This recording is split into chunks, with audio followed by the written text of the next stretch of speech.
Bonjour à tous, donc moi vous me connaissez, je vais directement passer la parole à Michel de Villa qui va se présenter. Voilà. Merci Nathalie, bonjour. Bonjour tout le monde. Donc moi je m'appelle Michel Eturi, je travaille dans une ASBL qui s'appelle VIA. VIA comme le chemin, c'est pas un sigle. C'est le chemin pour les personnes primo-arrivantes qui viennent d'arriver en Belgique, en tout cas depuis moins de 3 ans, et qui ont un titre de séjour légal et qui ont accès donc, selon ces conditions-là, à un parcours d'accueil qui propose un programme qu'on va décliner après. Et donc moi je suis coordinatrice à VIA. Ok. Alors peut-être on peut parler un peu de ce parcours d'accueil qui est le début de VIA. Oui, j'allais te demander dans quel contexte, parce que tu es aussi responsable de la cellule bénévolat. Exactement. C'est ça. Et c'est vraiment pour ça qu'on est là aujourd'hui. J'allais te demander du coup dans quel contexte est née cette cellule bénévolat. Donc avant la cellule bénévolat, l'ASBL VIA a été créée. Et c'est important un petit peu quand je parle du début. Donc on est très jeune en tant qu'association, on a 3 ans.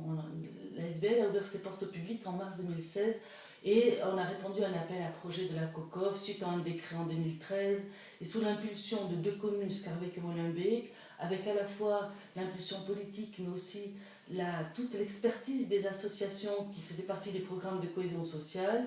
Cette ASBL a été créée, mais vraiment pour répondre au décret, aux objectifs du décret, qui visait l'autonomie des personnes primo-arrivantes à Bruxelles, au niveau de leur participation sociale, économique, culturelle.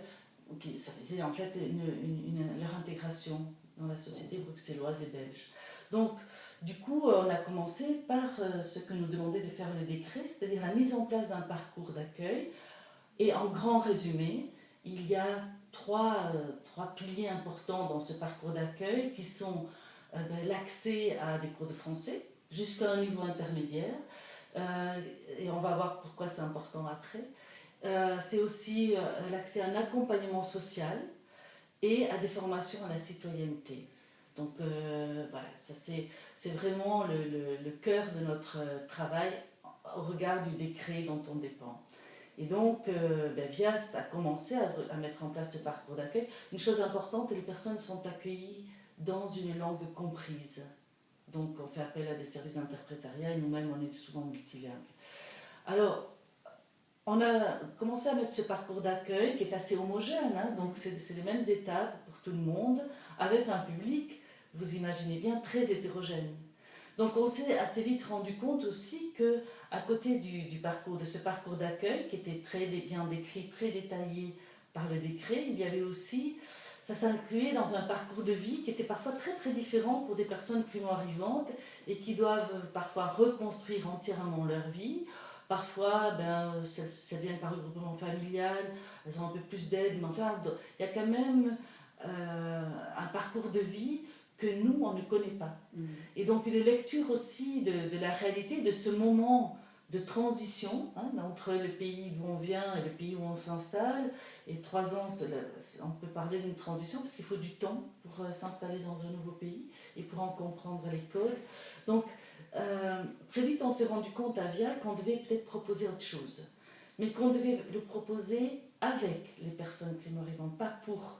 Et qu'il fallait à un moment donné co-construire. Donc on a pris le temps de réfléchir et on est parti sur un projet de co-création qui est financé par Innoviris, et donc on appelle CAMIM, le projet CAMIM. Et on n'est pas parti avec une définition précise de ce qu'on allait mettre dans ce projet pour être plus proche du parcours de vie des personnes primo-arrivantes. Et donc on a commencé par créer des groupes pour consulter les personnes primo-arrivantes et voir qu'est-ce qui pouvait les aider, qu'est-ce qui pouvait améliorer leur découverte de la vie bruxelloise et belge, et qu'est-ce qui pouvait leur permettre de trouver plus facilement leur chemin et de se sentir soutenus. Et il y a 3 projets qui ont émergé, alors peut-être après vous les verrez de plus près, ou c'est ici. Donc ici c'est notre parcours d'accueil avec les différentes étapes, des attestations, tout ça c'est très formel, reconnu officiellement. Et puis en haut, vous voyez les différents parcours de vie. Et donc, par exemple, je vais commencer par celui-ci, c'est une maison d'immersion. Alors, il n'y a pas de maison, Et en termes d'immersion, c'est par rapport à la langue française. Donc on a créé 2 moments dans 2 associations, dans 2 lieux hors de nos locaux, pour que les personnes aient l'occasion de se rencontrer et de parler français. Ça, c'était une demande. Juste pour t'interrompre, si j'entends bien, il y a le parcours d'accueil et il y a le parcours de vie maintenant. C'est 2 choses différentes ou c'est relié? Le parcours d'accueil rentre dans le parcours de vie. Ça va. Mais disons que nous, on s'est rendu compte que peut-être ce qu'on proposait, c'était un peu découpé comme ça, de manière un peu systématique, par rapport à des personnes qui vivaient des réalités différentes. C'est quand je parle de parcours homogène, il ne prend peut-être pas en compte l'hétérogénéité du public. Donc c'est pour ça qu'à un moment donné, ces 3 projets ont émergé de consultations qu'on a menées avec des personnes primo-arrivantes. Donc on a beaucoup discuté au départ, on n'a pas démarré trop vite. Et en fait, on est plutôt dans le slow, vous allez voir dans tout ce projet. On essaie justement de ralentir parfois pour ne pas perdre de vue l'expression et l'opinion des personnes primo-arrivantes, tout ça dans une perspective de co-création. On ne fera pas sans vous. Donc du coup, on doit attendre que vous soyez prêts et que vous soyez suffisamment à l'aise et en confiance pour dire aussi ce dont vous avez besoin, ce qui peut vous aider. Et peut-être vous-même, personne primo-arrivante, vous avez besoin de temps pour savoir ce dont vous avez besoin. C'est pas aussi direct. Hein? C'est ça, okay. Donc j'étais à la maison des immersions, un moment de parole, avec aussi donc, des personnes primo-arrivantes, mais des personnes qui sont en Belgique depuis beaucoup plus longtemps. Hein? Il y a toujours ce souhait pour les personnes primo-arrivantes, et on va le trouver dans les différents types de projets, de rencontrer des Belges, des vrais. Et donc du coup, il y a une espèce comme ça de frontière un peu invisible et ils ont l'impression que c'est très difficile de rencontrer les Belges. Donc nous, on essaye d'apporter ça dans ce projet Camille. Ici, c'est un autre projet qui est un module, alors peut-être le terme est un peu encore à définir, mais c'est un module de confiance en soi. Beaucoup de personnes nous disaient, moi dans mon pays j'étais très active, je faisais plein de choses et puis j'arrive ici, je me sens un peu inutile, je perds la confiance en moi. Donc du coup on a mis, c'est sous forme de 6 demi-journées et c'est fait de manière très interactive, très ludique, un moment de parole, comme un groupe de parole, mais très, très bien mis en place pour que les personnes se sentent à l'aise, puisque c'est un modèle de confiance en soi aussi, et qu'elles puissent à un moment donné, on va un peu vers le récit de vie, pour qu'elles puissent à un moment donné parler d'elles, et parce que ces moments-là n'existent pas dans le parcours d'accueil classique. Et on a effectivement beaucoup de personnes qui ont bien compris le sens de ce qu'on propose et de ce module, et qui s'inscrivent et qui trouvent beaucoup de satisfaction. Un moment où elles se rendent compte aussi que en fait, ce qu'elles vivent et ce qu'elles gardent parfois pour elles, parce que parfois elles ne confient pas non plus à la famille, c'est souvent partagé aussi par d'autres personnes qui vivent ces trajectoires d'exil. Et on arrive au 3e projet qui est la cellule de bénévolat pour l'instant que je coordonne. Alors dans cette cellule bénévolat, c'est une cellule bénévolat pour personnes primo-arrivantes. Donc on ne l'a pas ouverte à tout le monde, on l'a ouverte aux personnes qui sont inscrites à VIA. Pourquoi ? Parce qu'il y a toujours, je vais me répéter souvent, mais il y a toujours cette idée de co-création avec des personnes expertes de leur propre vie et de ce qu'elles vivent quand on est une personne migrante. Et donc du coup, nous, on le fait avec le public qui vient déjà à VIA pour suivre le parcours d'accueil. Pourquoi ? Ils nous connaissent déjà un peu, ils connaissent la structure, il y a déjà un lien qui a été créé. Voilà, donc et qu'on est aussi dans un projet de petite taille. Donc on n'est pas... on ne part pas pour ouvrir ce projet à tout le monde, parce que ça demanderait aussi d'avoir des forces vives pour le gérer, et qu'on veut aussi vraiment, et on est toujours dans le slow, dans le slow motion, pour pouvoir faire en sorte qu'on n'aille pas trop vite dans toutes les idées qu'on aurait, nous les professionnels, pour ne pas laisser les personnes primo-arrivantes être finalement un peu comme des clients de ce projet, alors que ce sont vraiment des personnes créatrices. Ok, ça marche. Et donc, cette cellule bénévolat, elle a émergé parce que ces personnes demandaient du volontariat ou parce qu'elles faisaient part d'un manque de relations sociales ? Question en plus, mais juste, je trouvais ça intéressant de voir quelle était leur demande au départ. Alors, les personnes, elles viennent d'abord s'inscrire pour le parcours d'accueil classique, parce qu'elles ne connaissent pas les autres projets. Et puis, au fur et à mesure, à différents moments, on leur explique, on leur présente ces projets, on leur donne des flyers, hein, comme ceci par exemple, pour chacun des projets. On leur explique dans leur langue aussi, et elles s'inscrivent. Donc on part vraiment d'une envie de la personne. Dans le parcours d'accueil classique, parfois, on ne part pas vraiment de l'envie première de la personne. Parfois, elle est un peu obligée par notre instance de participer, de suivre un parcours d'accueil. Et là, on veut vraiment que ce soit quelque chose qui vienne de la personne, son désir, son envie de s'orienter vers un des trois projets, ou vers les trois d'ailleurs. Parfois, elles en suivent plusieurs. Et donc, du coup, quand on leur explique le projet, elles s'inscrivent et ensuite on les recontacte. C'est ça, ok. Ouais. Et donc la cellule bénévolat, elle existe depuis 3 mois maintenant, c'est ça?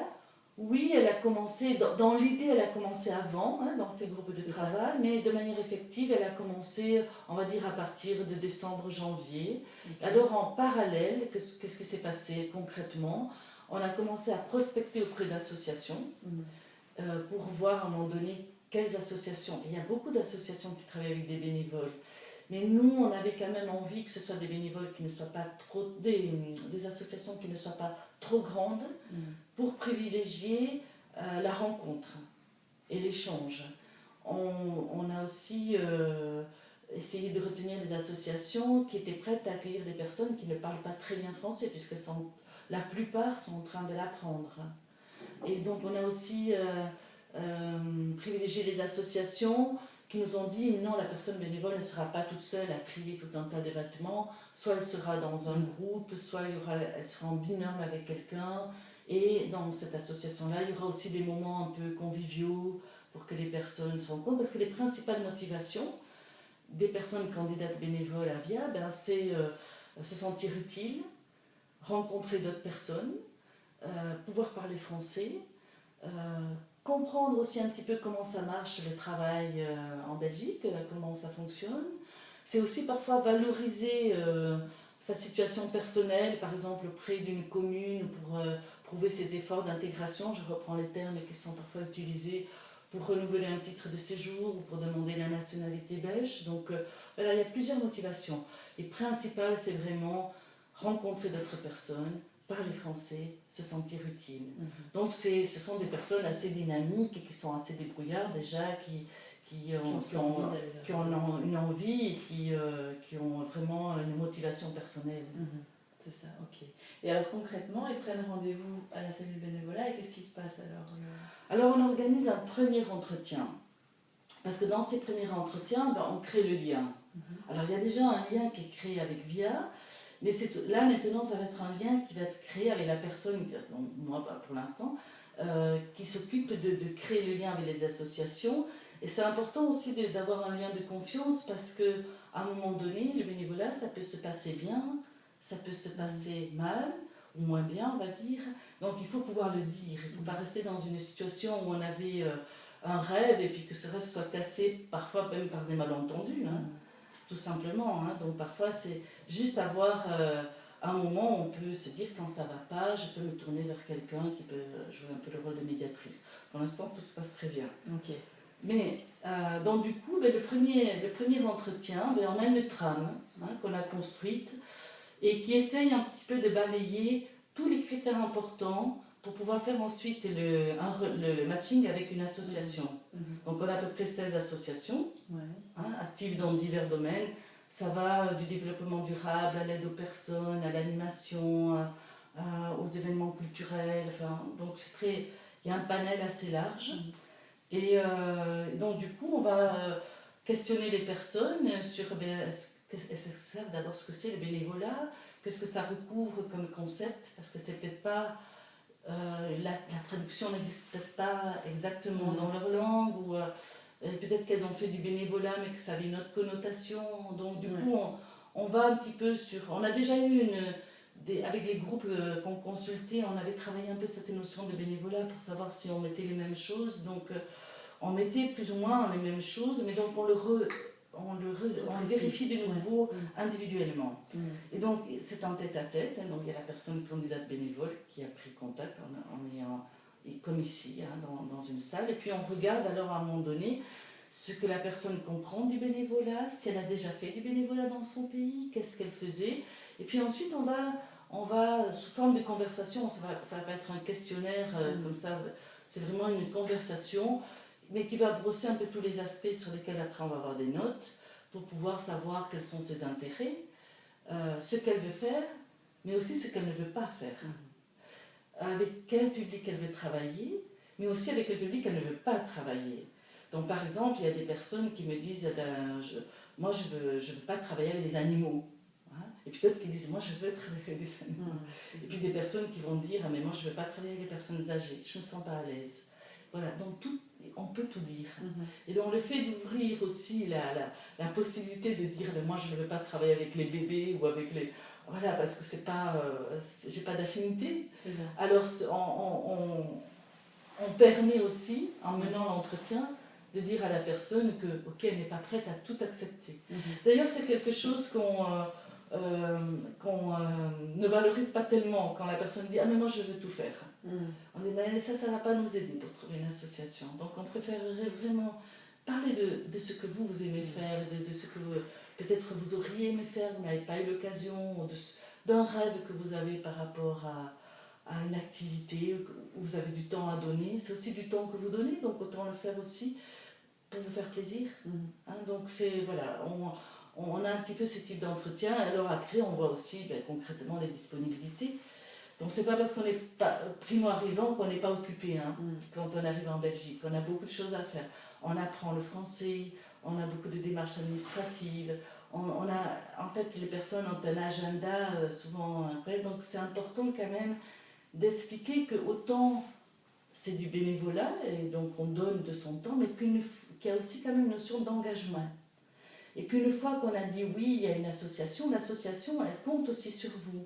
On explique aussi un peu l'historique du bénévolat, le fait que la société civile contribue aussi à un moment donné à l'amélioration de la vie pour tous les citoyens, et que donc dans l'histoire de la Belgique, le bénévolat, c'est quelque chose qui est assez commun en fait, mais qu'après les associations, si elles cherchent des bénévoles, c'est qu'elles n'ont pas les moyens de mener à bien leur projet sans bénévoles. Donc elles ont besoin, une fois que vous avez dit oui, elles ont aussi besoin de vous, elles comptent sur vous. Donc du coup, on explique aussi tout ça en disant voilà, si vous ne pouvez pas, il faut savoir dire non. Parce que souvent, les personnes disent souvent oui, parce qu'elles se sentent aussi obligées de dire oui. Et moi, je leur dis souvent, donc avec moi, vous pouvez dire non. Et donc, comme ça, c'est clair dès le départ.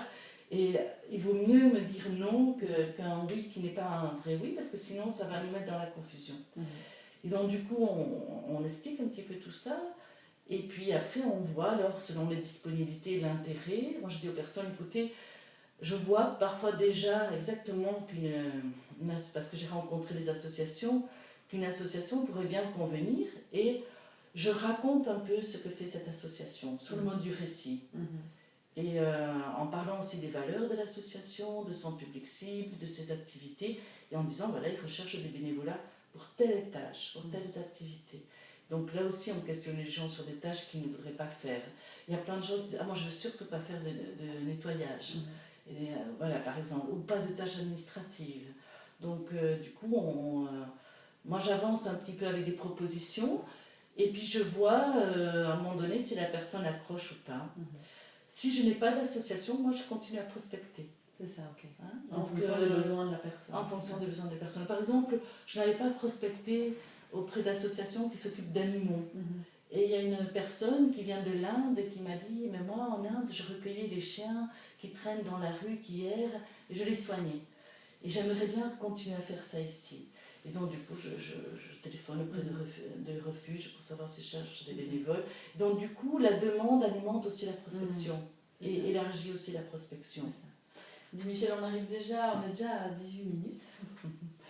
Juste, je me dis, ce serait chouette de voir, on pourrait parler longtemps parce que j'ai plein de trucs à explorer, mais je me disais, pour l'instant, vous avez du monde qui vient, vous avez beaucoup de demandes, et comment ça se passe avec les associations ? Je vais vous donner quelques chiffres. Ouais. On a 16 associations, et donc vraiment avec des profils très divers, hein, avec, je l'ai dit, un développement durable, ORECA,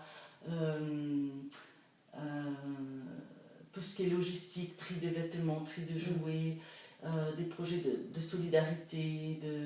Donc c'est assez divers. On a 52 personnes qui se sont portées candidates volontaires. et qui ont demandé un entretien. Sur ces 52 personnes, on en a 11 qui sont effectivement en cours de bénévolat. Alors vous allez dire, c'est pas beaucoup. Effectivement, il y en a une dizaine, voire une quinzaine, qui ont trouvé du travail.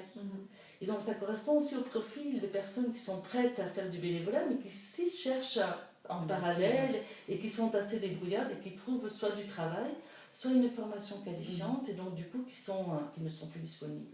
Et puis, et ça c'est normal, leur vie change aussi. Alors il y a aussi une proportion de personnes qui étaient disponibles et puis qui pour des raisons familiales, personnelles ne le sont plus. Et puis il y a des personnes qui s'étaient portées candidates et dont on n'a plus de nouvelles. C'est une minorité, mais on en a quand même. On appelle et il n'y a plus de contact possible. Donc voilà, ça c'est pour l'instant le public. Alors c'est pas beaucoup, hein, donc c'est un projet avec 11 personnes qui sont effectivement occupées à du bénévolat. Et alors que vous suivez, vous avez un... Alors on prend des nouvelles de temps en temps, et elles aussi prennent des nouvelles de temps en temps. Parfois certaines répondent par mail, donc on envoie un petit mail, elles répondent, tout dépend, on adapte un peu le mode de communication à leurs outils. Hein. Et ce qu'on va faire très prochainement, c'est qu'on va les réunir en début juin, là on va les réunir par projet pour avoir un peu une intervision, un moment d'intervision, et pour qu'elles se connaissent. Elles ne se connaissent pas entre elles, hein, puisqu'elles vont chacune dans leurs associations, donc pour les réunir et pour pouvoir aussi prendre du recul par rapport à ce qu'elles vivent, voir ce qu'elles mettent, leurs difficultés, voir ce qu'elles mettent en place comme solution, voir à un moment donné dans la représentation, comment elles imaginent le bénévolat, puis comment c'est effectivement, parce qu'il y a peut-être un décalage. Et puis, ce que j'ai peut-être oublié de dire, je ne sais pas si j'en ai parlé, c'est que tout ça rentre donc avec l'idée de co-création dans l'esprit d'une recherche-action.